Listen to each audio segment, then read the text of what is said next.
Hai teman-teman semuanya, bertemu kembali dengan saya dan kali ini kita akan membahas mengenai reaksi komunitas lokal terhadap globalisasi. Teman-teman, menurut kalian yang mula-mula ada itu komunitas lokal atau globalisasi sih?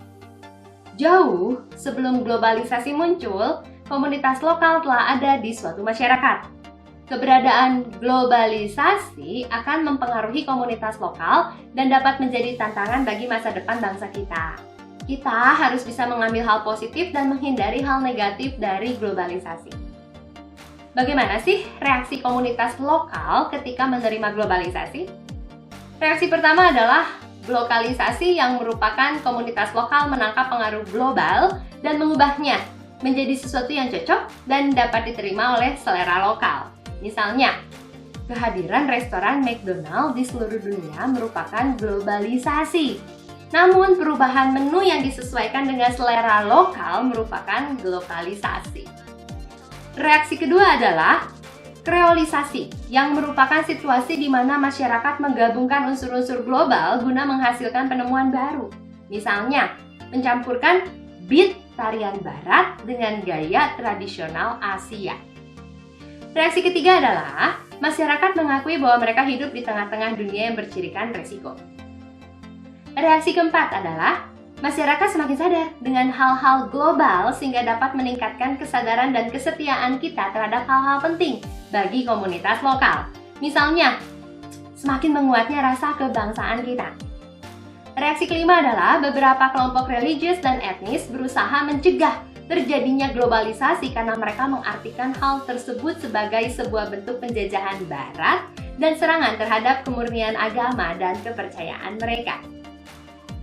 Melihat reaksi dari masyarakat, maka kita juga dapat melihat bahwa ada masyarakat yang mendukung keberadaan globalisasi dan ada juga yang menolak keberadaan globalisasi. Berikut ini adalah 3 pandangan terhadap orang yang menganggap globalisasi sebagai bentuk penjajahan budaya. Yang pertama, globalisasi tidak hanya menyebabkan masuknya budaya dari barat ke negara berkembang, tetapi juga masuknya budaya dari negara berkembang ke negara barat. Sehingga pandangan yang menganggap bahwa globalisasi akan membuat dunia barat dirasa kurang tepat. Yang kedua, terdapat anggapan bahwa komunitas lokal di negara berkembang adalah komunitas yang bodoh. Sedangkan kenyataannya, keterlibatan konsumen di negara berkembang menyebabkan masyarakat memiliki pilihan yang beragam.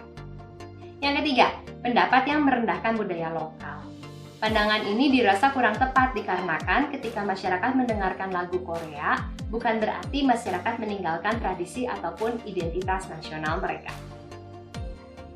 Dengan melihat kenyataan bahwa kita tidak dapat menghindari globalisasi, maka kita harus menyikapi globalisasi dengan berbagai hal. Di antaranya, selektif, arif, dan bijaksana, menjunjung kejujuran, sportivitas, disiplin, punya etos kerja, mandiri, gotong royong, punya toleransi kepada sesama, punya rasa malu, bertanggung jawab, punya pengetahuan yang luas, punya keahlian, punya harga diri dan kepercayaan diri, sadar akan hak dan kewajibannya, berperilaku sesuai dengan kaidah hukum, dan juga berpikir secara rasional.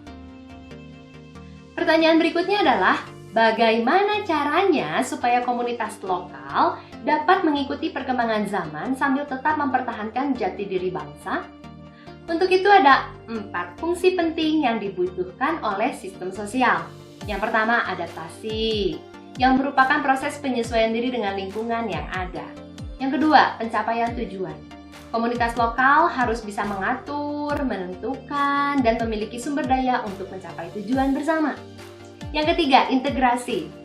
Sistem sosial harus mampu mengatur hubungan antar komponen. Yang keempat, latensi. Sebuah komunitas lokal harus melengkapi, memelihara, dan memperbaiki pola kultur yang menunjang motivasi. Dalam menghadapi globalisasi, kita harus tetap memegang nilai-nilai luhur bangsa Indonesia sehingga kita dapat menjadi bagian dari globalisasi yang memajukan bangsa sambil tetap menjaga kelestarian budaya kita.